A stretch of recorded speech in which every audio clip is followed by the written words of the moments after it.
Halo sahabat sejarah, pernahkah kalian dengar tentang seorang pangeran muda dari Pahang yang terbuang karena negerinya jatuh ke tangan Portugis, tapi justru menemukan takdir luar biasa di Aceh? Dialah Raja Mughal, yang kemudian dikenal sebagai Sultan Iskandar Tsani. Dari seorang pelarian, ia menjadi menantu Sultan Iskandar Muda, lalu akhirnya duduk di tahta Kesultanan Aceh. Kisahnya penuh kejutan, penuh makna, dan tentu saja sangat menarik untuk kita ikuti.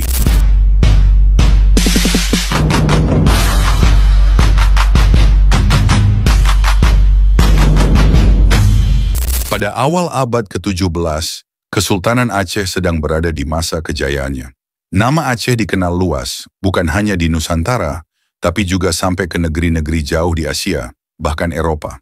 Semua ini berkat kepemimpinan seorang raja besar, Sultan Iskandar Muda, yang membawa Aceh menjadi kerajaan Islam paling berpengaruh di Asia Tenggara. Di bawah pemerintahannya, wilayah Aceh meluas, perdagangan berkembang pesat, dan Aceh menjadi pusat ilmu pengetahuan serta agama. Kapal-kapal dari Arab, Turki, Gujarat, India, hingga Eropa singgah di pelabuhan Aceh. Aceh benar-benar berada di puncak kejayaannya. Namun jauh di seberang laut, di semenanjung Malaya, ada sebuah negeri yang sedang ditimpa kesusahan, yaitu Pahang. Negeri ini dulunya adalah kerajaan Melayu yang makmur, tetapi situasinya berubah drastis setelah Portugis berhasil menguasai Malaka pada tahun 1511. Dari Malaka, Portugis memperluas pengaruhnya ke negeri-negeri sekitarnya, termasuk Pahang. Portugis ingin menguasai jalur perdagangan penting di Selat Malaka, dan Pahang menjadi salah satu target mereka. Pahang akhirnya jatuh ke tangan Portugis. Banyak bangsawan dan keluarga kerajaan Pahang yang tidak mau tunduk kepada penjajah itu. Mereka terpaksa melarikan diri meninggalkan tanah kelahirannya. Salah satu bangsawan muda dari Pahang itu bernama Raja Mughal.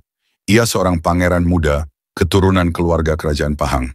Karena kondisi negeri yang kacau, Raja Mughal bersama keluarganya pergi meninggalkan Pahang dan mencari tempat perlindungan. Tujuan mereka adalah Aceh. Kenapa Aceh? Karena Aceh pada saat itu dikenal sebagai kerajaan Islam yang kuat, disegani, dan bisa menjadi pelindung bagi negeri-negeri Melayu yang tertindas. Aceh sering membantu kerajaan-kerajaan Islam lain di semenanjung Malaya untuk melawan Portugis. Jadi masuk akal kalau keluarga bangsawan Pahang mencari perlindungan di Aceh. Ketika sampai di Aceh, keluarga Raja Mughal diterima dengan baik oleh Sultan Iskandar Muda. Sultan melihat bahwa kedatangan mereka bukan hanya sekadar membawa tamu, tapi juga bisa memperkuat hubungan Aceh dengan Pahang dan negeri-negeri Melayu lainnya. Disinilah awal cerita Raja Mughal berubah. Dari seorang pelarian, ia mulai menemukan takdir baru di tanah Aceh. Hidup di istana Aceh bukanlah hal mudah. Lingkungan istana penuh aturan, penuh persaingan, dan hanya orang-orang tertentu yang bisa mendapatkan tempat terhormat. Tapi Raja Mughal ternyata memiliki kepribadian yang menarik. Ia dikenal sopan, rendah hati, dan cerdas. Orang-orang di sekitarnya mulai menghormatinya. Sultan Iskandar Muda pun memperhatikan sosok muda ini. Bagi Sultan, Raja Mughal bukan hanya seorang pangeran buangan, tapi seseorang yang punya potensi besar. Lama-kelamaan, hubungan antara Raja Mughal dan keluarga istana semakin dekat. Puncaknya, Sultan Iskandar Muda menikahkan putri tunggalnya, Putri Sri Alam, dengan Raja Mughal. Putri Sri Alam ini kelak dikenal dengan nama Sultanah Safiatuddin Shah, perempuan pertama yang memimpin Kesultanan Aceh. Setelah menikah, nama Raja Mughal pun berubah. Ia diberi gelar baru, yaitu Sultan Iskandar Tsani. Kata Tsani dalam bahasa Arab berarti kedua. Gelar ini diberikan sebagai penghormatan, seolah-olah Iskandar Tsani adalah penerus dari Iskandar Muda, raja besar yang sangat disegani itu. Dari sini, kehidupan Raja Mughal berubah total. Dari seorang pelarian, ia kini menjadi menantu raja paling berkuasa di Asia Tenggara. Menjadi menantu Sultan Iskandar Muda tentu bukan perkara ringan. Semua orang tahu betapa besar wibawa sang sultan. Iskandar Muda adalah raja yang berani, keras, dan memiliki jiwa kepemimpinan yang luar biasa. Rakyat sangat patuh kepadanya, musuh segan, kawan hormat. Nah, sebagai menantu, Iskandar Tsani otomatis ikut mendapat perhatian.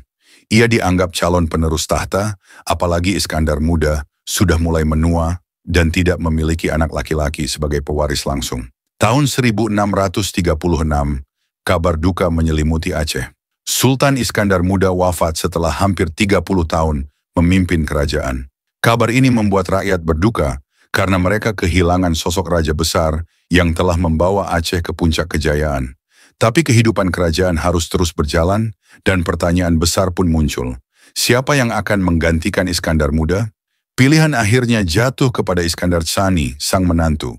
Ia dianggap orang yang paling pantas duduk di tahta karena kedekatannya dengan keluarga kerajaan dan karena pernikahannya dengan Putri Sri Alam. Maka Iskandar Tsani pun dinobatkan sebagai Sultan Aceh dengan gelar Sultan Iskandar Tsani Alauddin Muqayyad Shah. Namun, menjadi penerus seorang raja besar bukanlah hal mudah. Bayangkan saja bagaimana rasanya menggantikan seorang tokoh yang begitu legendaris seperti Iskandar Muda. Semua orang pasti membanding-bandingkan. Dan benar saja, banyak orang merasa bahwa Iskandar Tsani tidak sehebat mertuanya.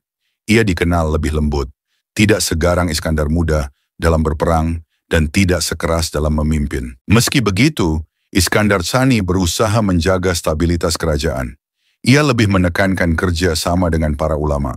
Pada masa pemerintahannya, berkembanglah ajaran Islam yang dibawa oleh ulama besar seperti Syekh Nuruddin Ar-Raniri. Ulama ini menulis banyak kitab penting dan menjadi penasihat kerajaan. Aceh di bawah Iskandar Tsani memang tidak banyak melakukan ekspansi wilayah, tetapi justru lebih fokus pada penguatan agama dan ilmu pengetahuan. Pemerintahan Iskandar Tsani memang berbeda dari mertuanya.